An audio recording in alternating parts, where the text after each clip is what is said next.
আর কিছুদিনের মধ্যেই চলে আসবে পৌষ সংক্রান্তি, আর তার মানেই কিন্তু পিঠে পুলি খাওয়ার একটা ব্যাপার রয়েছে সবার বাড়িতে বাড়িতে। আর অনেক রকম পিঠেই কিন্তু আমাদের সবার বাড়িতে বাড়িতে হয়ে থাকে, তার মধ্যে বেশিরভাগই কিন্তু পুর ভরা পিঠে আমরা পছন্দ করে থাকি। তো তার জন্য কি করে চটজলদি অনেকটা পরিমাণে পুর বানিয়ে নেব সেটাই আজকের রেসিপি। প্রথমে কড়াইয়ে 1 কাপ দুধ আমি দিয়ে দিলাম, মেজারমেন্ট কাপের 1 কাপ দুধ দিয়ে দিলাম। তারপরে দুধটা একটু গরম হয়ে এলে আমি দিয়ে দিচ্ছি 1/4 কাপ সুজি। 1/4 কাপ সুজি দেওয়ার পর সুজিটাকে একটুখানি মিশিয়ে নিয়েই আমি দিয়ে দেব মেজারমেন্ট কাপের 1 কাপের একটু কম আমুল দুধ। আমুল দুধটা কিন্তু খোয়া ক্ষীর বা কনডেন্স মিল্কের কাজটা করবে।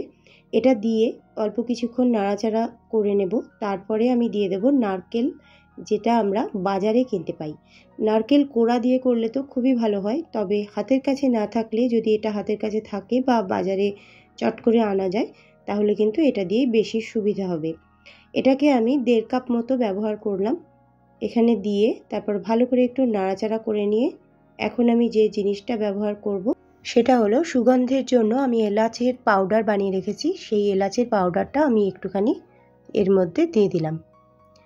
এটা দিয়ে দেওয়ার পর আমি দিয়ে দেবো নলেন গুড়। নলেন গুড়টাকে আমি একদম ডেলা পাকিয়ে দিলাম না, তার কারণ সেটা মেল্ট হতে দেরি হবে।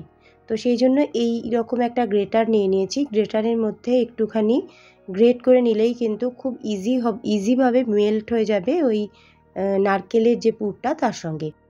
একটা গোটা পাটালি গুড় থেকে এরকম 1 কাপ মতো বেরিয়েছে, তো সেইটা আমি সবটাই এর মধ্যে ব্যবহার করলাম। কিছুক্ষণ মিশিয়ে নেওয়ার পর এই যে এত সুন্দরভাবে মিশে গেছে এবং কালারটাও কিন্তু খুব সুন্দর এসছে। এর মধ্যে আমি আলাদাভাবে চিনি ব্যবহার করিনি। এবার আমি দিয়ে দিলাম 1 টিস্পুন মতো ঘি, যাতে করে পুরটা নন স্টিকি একটা ব্যাপার থাকে। যখন আমি এই পুরটা ব্যবহার করব তখন হাতের মধ্যে লেগে ধরবে না। এভাবে যখন দেখা যাবে যে কড়াই থেকে ছেড়ে ছেড়ে আসছে তখন বুঝতে হবে যে পুরটা সম্পূর্ণ তৈরি হয়ে গেছে।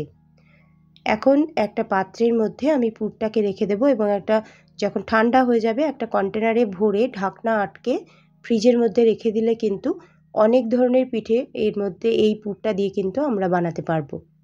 আর প্রতিবার যখনই আমরা সিদ্ধ পিঠে, ভাপা পিঠে, পাটিসাপটা, দুধ পুলি এগুলো যখনই আমরা বানাবো তখনই কিন্তু পুর বানিয়ে নেওয়ার প্রয়োজন পড়বে না, তাতে করে সময়ও অনেকটা বাঁচবে।